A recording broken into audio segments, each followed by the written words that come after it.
Gory details now.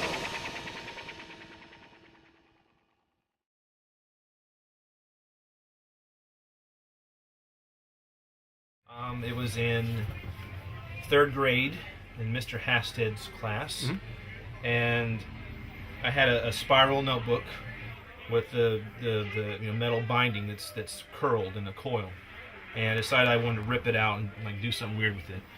And so I put it in my mouth and was ripping off the the paper part, and it somehow just pierced my inner cheek and coiled up into my cheek.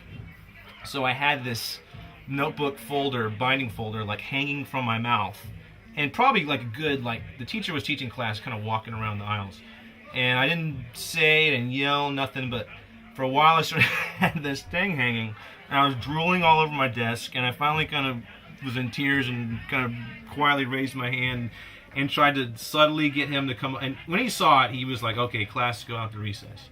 So he fucked around, yanked around for a while, and that didn't work.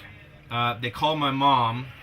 My mom came, and I still had this thing, and so I just remember being there crying and just like, with this coil coming out and twisted in my mouth and bleeding and snot and everything.